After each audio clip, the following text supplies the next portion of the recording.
On May 2nd, 2022, our image-focused Hollywood elites wore their best and brightest fashion statements to the Met Gala. The theme? Gilded glamour. That was either cringy irony or a dark reflection of how the glitterati view the rest of the world. Or both? Probably both. The Gilded Age is commonly known as the years between 1870 and 1900. It was so named from a book that Mark Twain co-wrote in 1873 called The Gilded Age, A Tale of Today. If something is gilded, it's coated in gold. Anything can be gilded. You can gild a banana if you want. I mean, don't. But for this example, imagine a beautiful, delicate coating of gold on a banana. So cute, if you like gold-covered bananas. But if you pick up that shiny banana in a couple of days and look under it, it's going to look like all bananas do when you realize you're not actually going to make banana bread right around the time when you're trying to figure out where the crap fruit flies even come from. The banana will be rotten, regardless of the pretty gold coating. There are a lot of idioms that use this same concept. Beauty is only skin deep. Don't judge a book by its cover. Looks can be deceiving. Things aren't always as they seem. I might suggest a new idiom. Gilding bananas is not normal. The Gilded Age, as Mark Twain referenced, was a facade of greatness. The ultimate looks can be deceiving. The wealthy showed how extra they were. They were the type to gild gold. The Gilded Age was a signal of the ridiculously rich and the pitiful poor. After the Civil War, the Reconstruction era was supposed to be all shiny and bright. Job opportunities expanded with the rapid extension of railroads, coal mining, and factories across the country. It was Reconstruction, a promised golden age after the Civil War. The workforce increased rapidly to keep up with the new labor demands. This was also a time when immigration skyrocketed. Nearly 12 million immigrants arrived in the United States in the late 1800s. About 70% of them entered through New York City, which would come to be known as the Golden Door. While immense industrial growth took place and job opportunities increased, there was not enough. Those who had the ability to purchase land and own businesses became quite wealthy, but with so many workers to choose from, the pay was nominal. If somebody didn't want to work for next to nothing, they simply didn't work. There was always someone else who needed a job. As labor costs remained low, the rich got richer. The poor remained in squalor. 75% of the country's money was held by 10% of the people. 1% of the population of the country owned 51% of the country's land. Very minimal government oversight allowed for monopolies and corrupt politicians, so wealthy shadiness was able to run rampant, as it does.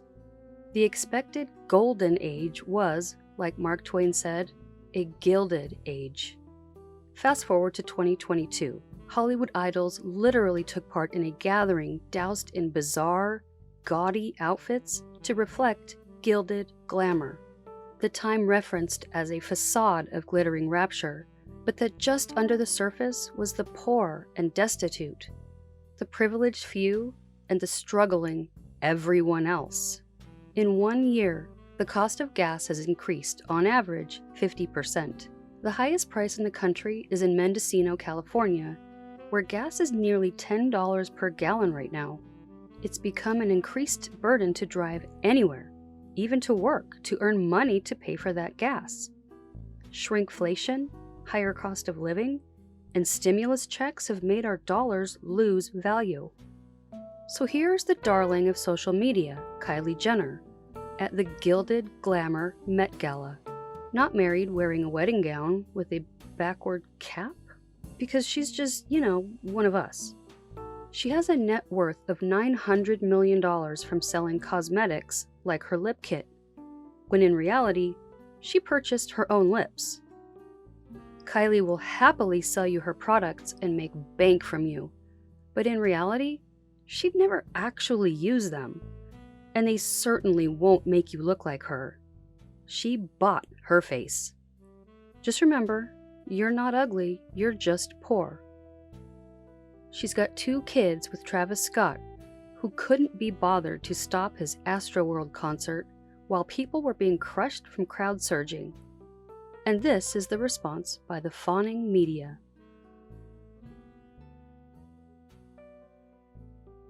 Kylie was never in harm's way, surrounded by security, standing separately and above the lowly patrons who have made them millions, but who weren't rich enough to have basic protection. One tweet said, "Am I the only one who thinks this year's Met Gala theme is out of touch? Inequality is at the highest levels since the Gilded Age. A pandemic and economic meltdown wrecked us. Inflation is out of control. But cool, let's wear Gilded Age themed dresses and laugh about inequality."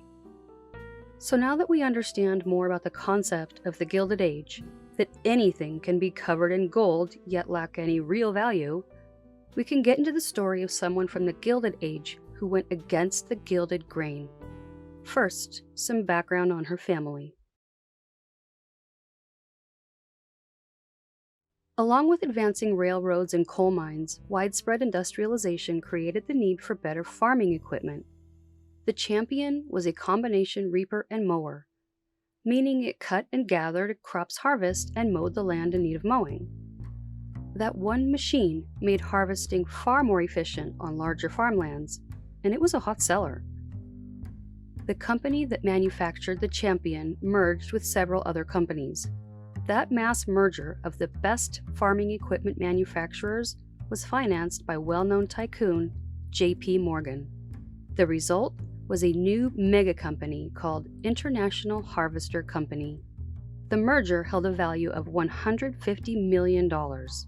Today, that would be about $4.5 billion.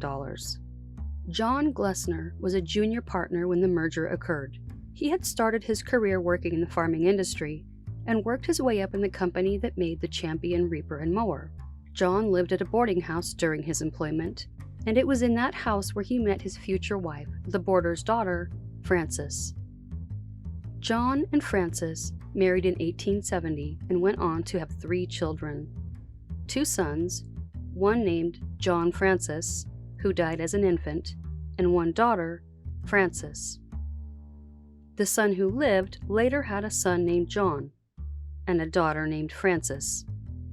There are too many Johns and Franceses in that family tree, so from here on, the star of this Gilded Age story is about the daughter, Frances, who, by the way, ultimately had a son named John and a daughter named Frances.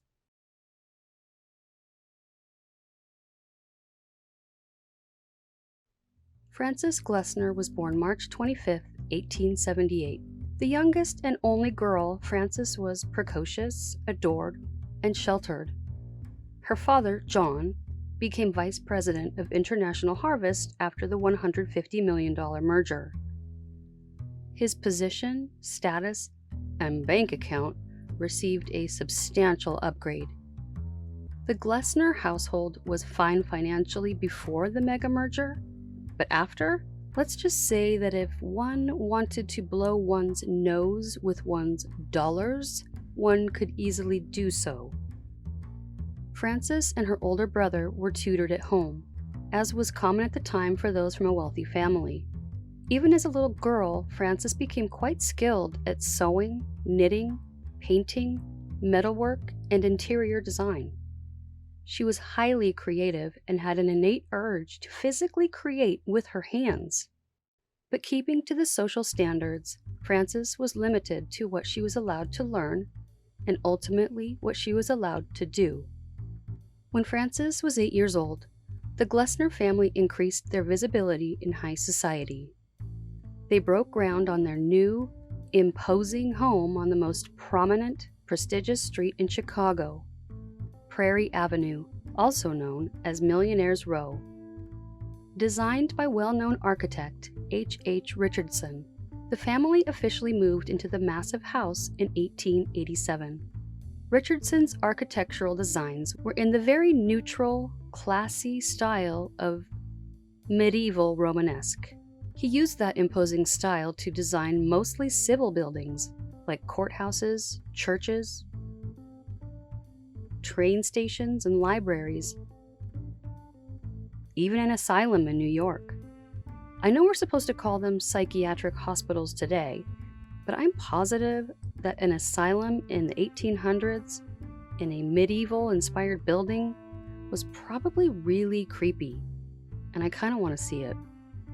While Richardson's style was, and still is, widely admired, his medieval design for the Glessners' home was visually out of place. In the wealthy, upscale Chicago neighborhood, the Glessners' home was a bit funereal. The exterior walls of the 13,000 square foot mansion were made of rough, staggered granite. It was described as quite masculine and lacking warmth. Many believed that it resembled a prison. One neighbor called it pathologically private. Lacking what we would today call curb appeal, I can't help but picture the Addams family house sitting in the middle of Bel Air, which I sort of love. One wealthy neighbor said of the Glessner house, "I do not know what I have ever done to have that thing staring me in the face every time I go out of my door." The interior of the home, however, revealed a far more welcoming, well-thought-out, practical, and homier design. It reflected a classically expected household, run by the mother, who kept everything in order. That house is a museum today called the Glessner House. Their website has a great virtual tour. The Glessners epitomized the well-off domestic culture of the era. Her father worked, and her mother took care of the home. She ensured that Frances remained separated from things considered masculine or below her status, like college or working. Frances wanted nothing more than to join him and fulfill her dream of attending Harvard Medical School. But her father, who she called her jailer, said no. "Ladies don't go to school." When Frances was 4, her mother wrote in her diary that Frances told her that, "I have no company but my doll baby and God." Her life was financially set. There was never a time for her to worry about food or shelter like many people in the country at the time. Frances lived a gilded life, but she was lonely and mentally boxed in. When it was time for her to come of age, Frances toured Europe for a year. Upon returning to Chicago, she met her future husband, Blewett Lee. Blewett was the only child of a Confederate Army general. He graduated from Harvard Law School and was one of the founders of the Harvard Law Review by the time he was 21. He went to graduate school in Germany, served as a clerk for a United States Supreme Court justice, lectured at Atlanta Law School, and was a professor at Northwestern University Law School, all before he ever met Frances. Frances and Blewett married shortly after meeting. Frances entered the marriage as an intelligent, wealthy, sheltered 19-year-old girl eager to get her feet wet in the world. Frances followed the prescribed steps in which she was raised: be a wife, have children, happily ever after. But I imagine that what she really wanted was to be out of her childhood house where she felt trapped. She wanted to have the freedom to make her own decisions. Really, the only way that was possible at the time was to marry. Blewett entered their marriage as a 30-year-old, successful lawyer with a ton of life and career experience. From everything I've read, he seems to have been incredibly smart and led a full, interesting life. He grew up in a deep-rooted military family. He worked as an attorney for the Illinois Central Railroad. He was a pioneer in laws for aviation, and later in his life, he became quite involved in spiritualism and psychic phenomena. Frances and Blewett's marriage produced 3 children, but Frances was unhappy. Little is known about their relationship other than that Frances left Blewett multiple times before making the unconventional, gasp-inducing decision to divorce him in 1914. A hobby of many wealthy women of the time was creating miniature dioramas. Each detail of the small house or other scene was carefully crafted and as delicate as the women of the upper-class home. Much time and money was spent in the quest for tiny perfection. In their earliest years, the small-scale depictions were first called panoramas, combined from Greek roots. Pan means all or everything, and horama means sight or to look. Panorama becomes to see everything. Panoramas were eventually called dioramas, which makes much more sense for what they are. Dior means through or across, so diorama essentially means to see through everything. We still call a view or picture of something a panorama, but a diorama is something you can hold, touch, or look into. The dioramas displayed in upper-class homes were the life they wanted people to see, the parts that revealed the home and the family's excellence. They were the physical representation of their life panorama for others to admire or to induce jealousy. Basically, the Instagram of the early 20th century. High-class women worked at looking really good, and the fad of miniature dioramas went along with that. The more intricate and expensive the diorama, the better.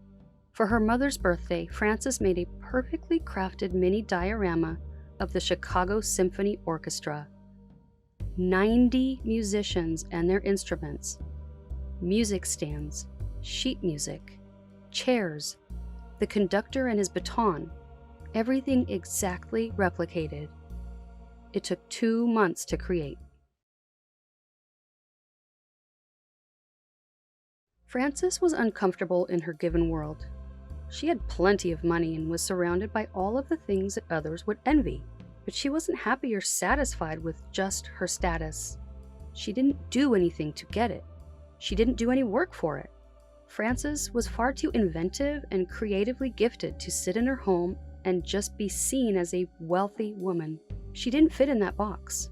Along with her love of creative handiwork, Frances loved the stories of Sherlock Holmes. Her brother made a good friend at Harvard, George McGrath, who shared his experiences as a pathologist with Frances. He was a medical examiner and a legal medicine instructor at Harvard Medical School. George told Frances details of various cases he worked, bodies he saw, theories, thoughts about their causes, and the potential crimes related to them. Frances's eyes were opened to a world that was foreign and unexpected for a woman, a wealthy woman at that, in the early 1900s. The two of them began a close, unconventional, yet purely platonic friendship. They discussed unsolved deaths, their mutual love of Sherlock Holmes, and perhaps the most important topic, the concept of meaningful death investigation. George shared his concern that coroners were not the right people to investigate bodies post-mortem. In most states, coroners need not have any medical training. It was a topic that they both became passionate about. An article in the Saturday Evening Post said, "It's not necessary for a coroner to know a tibia from a tuba, a choked drain from a choked windpipe. The only skilled knowledge he may have is how to play ball with the local political bosses. About the facts of violent death, he may know precisely nothing." Furthermore, investigation surrounding a death was sorely lacking. There was little in the way of scientifically gathering and preserving data and evidence. A coroner arriving on the scene not only had no law training, they were not expected to know how to carefully, methodically work so as not to contaminate the scene. Bruce Goldfarb, a spokesman for the Maryland Medical Examiner's Office, said, "Investigators would walk through blood, move bodies, and put their fingers through bullet holes in clothing." Through their lengthy discussions, Frances absorbed everything George said. The two dug deep into the problems of forensic analysis of death scenes. They understood that the body itself was not only somebody's lost loved one, but that the remains were also part of the full picture. Each element of each scene needed attention in order for the entire case to be appropriately scrutinized. Any less, and an accident could be misunderstood as a crime. A dark motive could be overlooked if, for example, a clever cheating husband tried to cover his tracks. A natural passing could seem sinister. It was these concerns that evoked a new fascination for Frances, solving the mystery surrounding a death.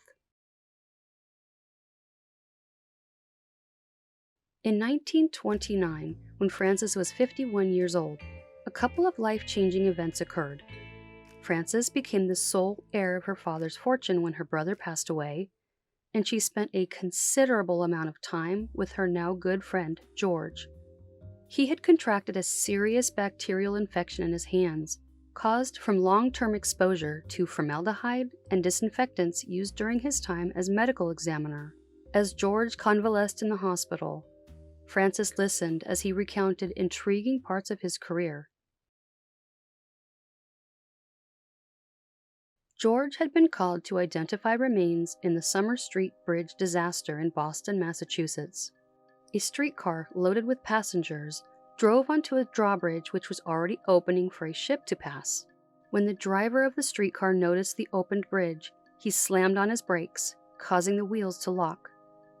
The streetcar jerked through the gate, plunging it into the water below. There were 46 casualties. The investigation into the crash showed that the driver of the streetcar did not stop at a stop sign, where he was also supposed to have waited for 2 bells from the conductor before proceeding. George assisted victims of the Great Molasses Flood, also in Boston. It was a catastrophe with a sweeter name than the reality. When a storage tank filled with 2.3 million gallons, or 13,000 tons, of molasses burst, a 35-mile-per-hour wave of molasses flooded the streets. The waves reached 25 feet, or 8 meters, high. Many streets were several feet deep in sticky molasses. It thickened in the cold January air and made rescues and cleanup extremely difficult. There were 21 casualties, about 150 serious injuries, and that's only if you're counting people, not animals. There was mass destruction throughout Boston. Lengthy investigations concluded that the company that owned that molasses tank was at fault. They had failed to properly inspect and maintain the tank. Then, because molasses ferments, carbon dioxide built up, pressure was raised, and made the explosion inevitable. It was said that for decades a sweet smell hung in the air, a reminder of that calamity.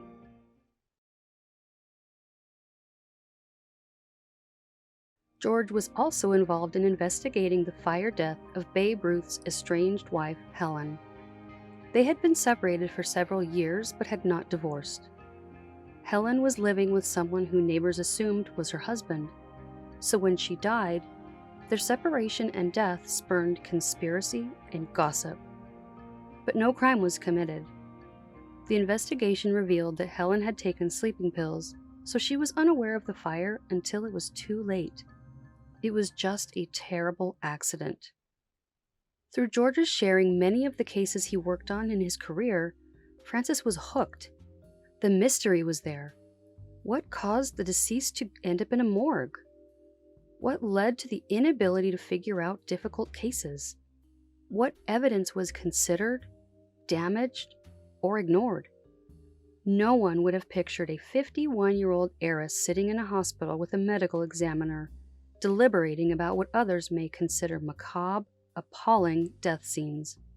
But it was not a dark, twisted time for Frances. It gave her new focus. Frances asked George how she could help to advance forensic examinations.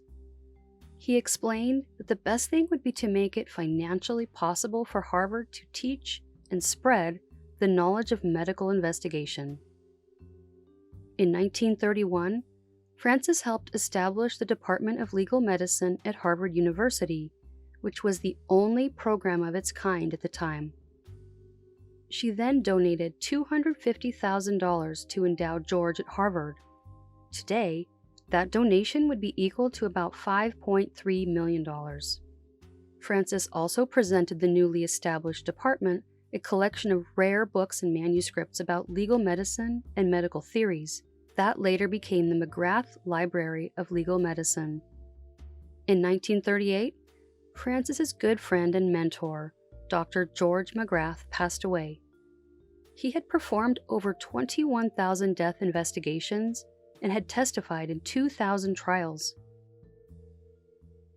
Frances wrote in a letter, "I found that no one knew exactly what legal medicine was supposed to mean, but fortunately, with the skill, knowledge, and training of Dr. McGrath to guide me, he in turn really started from scratch. I have been able to accomplish a good deal."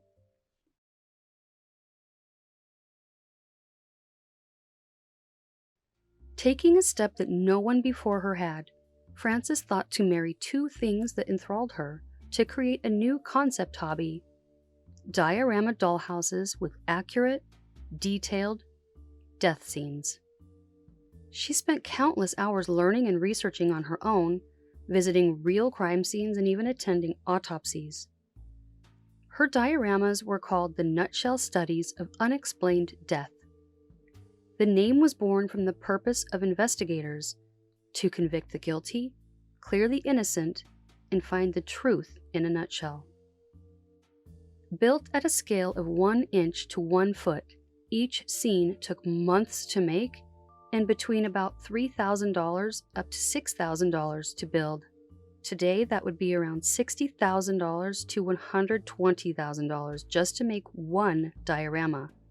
Frances made 20. The perfectly proportioned nutshell scenes offered the information necessary to solve each crime. Though it is often said that the stories are true, none of the dioramas depict an actual crime scene.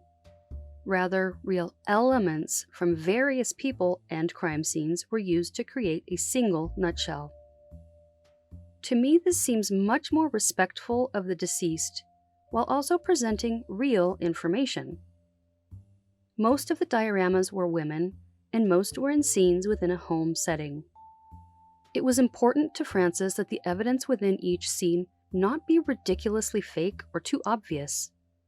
Each item in each location was considered with the goal of forcing an investigator to examine. Anything could be a clue, anything could be a miscue. The details are incredible, knowing that each item was handmade. The painted walls, stove knobs, the little tiny bar of ivory soap, the calendar, the tiny painted face. Each fabric was handmade by Frances, and they were realistic moving parts. For example, a professional was hired to make a rocking chair rock in the same way as a full-sized one. When it didn't rock identically, he had to redo it. Twice a year, Frances held training seminars at Harvard for forensic experts and homicide detectives from across the country. Frances served expensive meals on really expensive fine china, something that the average police officer would have never been able to afford. The week-long seminars were a one-of-a-kind experience, by invitation only, and highly coveted. Frances used her diorama crime scenes to teach crime scene investigations. Each officer, or potential investigator, was presented with a diorama with witness statements which served as a backstory for the scene. From there, investigators were given 90 minutes to study, scrutinize, and theorize. Frances gave the suggestion to review the scene in a clockwise manner. That would ensure that each part was sufficiently seen and noted.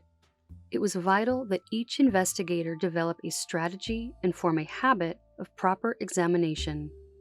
Earl Stanley Gardner, writer of the Perry Mason mysteries, friend of Frances, said, "A person studying these models can learn more about circumstantial evidence in an hour than he could learn in months of abstract study." Solving the crime was never the point of the exercise. In fact, the actual solutions are a strictly held secret. Many have speculated, as they should, but there is currently no way to find out if the theories are true. Frances's interest was in teaching the process, to take a panoramic view of the entire scene, to notice the small things, to compare witness statements with what the scene shows. Photographer and author Corinne May Botts said, "She was a powerhouse. She was intimidating. I think initially creating the dioramas was seen as peculiar, or she was considered eccentric. But people, they came around. Her family, policemen, medical colleagues, they recognized them as being amazing and her intentions as serious." In 1943, Frances was made an honorary police captain in the New Hampshire State Police, the first woman in the United States to do so. She was also the first woman to join the International Association of Chiefs of Police. Frances made 20 of the nutshell scenes. 18 of them are kept by the Maryland Office of the Chief Medical Examiner and are still used for training officers. One was destroyed somehow in the 1960s. Only one of the nutshell dioramas is viewable by the public, the sitting room and woodshed. Nora Atkinson, curator for the Smithsonian art exhibit Renwick, said of the nutshells, "The point is to go down that path of trying to figure out what the evidence is and why you believe that, and what you, as an investigator, would take back from that. It really is about learning how to approach your crime scene, learning how to see in that environment." Atkinson believes that Frances most often used wives in domestic scenes because she was so unhappy with her own life as a housewife. She said, "When you look at those pieces, almost all of them take place in the home. This domestic life is suddenly a kind of dystopia. There's no safety in the home that you expect there to be. It's really reflective of the unease she had with the domestic role that she was given." Harvard Magazine published an article in 2005 which said that Frances's nutshell dioramas disclosed the dark side of domesticity and its potentially deleterious effects, stating further that many victims were women. "I read multiple opinions which suggest that women that Frances modeled were indicative of her own husband's mistreatment, that the tiny women reflected why she actually divorced her husband. However, Frances's own son said that he ascribes the divorce of his parents to creative urge coupled with high manual dexterity, the desire to make things which his father did not share." After diving into the life of Frances Glessner Lee, I don't believe in any way that the nutshell dioramas were born of her own life experience. It's a much juicier storyline to paint the perfectly crafted scenes in a way that implies a dark, inner demon of female servitude by her husband, that the tiny women were projections of Frances herself. I submit that this, like many other historically powerful moments, is not an appropriate analysis and doesn't reflect the things that we know about Frances. She was a precocious learner. She always had an innate urge to create things with her hands. She loved mysteries her entire life. She wanted to go to medical school. She discussed crime and investigation for hours with her friend George. She did thorough research into all aspects of forensics. I can freely admit that the same things interest me. And my husband and kids are the best. I no more believe that the tiny death scenes reflect Frances's life as I believe that a carpenter is actually building their way out of the bondage of a bad marriage. We cannot view the mind of someone in the past by today's theories. Today's culture cannot be retroactively adopted to make Frances an empowered divorcee. The reality is that it is amply empowering for Frances to have done what she did. Her work was unprecedented by men or women of any age or status. She was a woman who was so intrigued by the concept of implementing proper forensic steps and thorough investigation that she ultimately dedicated her life and a heck of a lot of cash to that purpose. Frances was an unexpected gift to the world of investigation, given the title of Mother of Forensic Science for good reason. Frances could have spent her life with superficiality like others with massive wealth. She could have been a socialite, flitting around to show people how important she was because she was rich.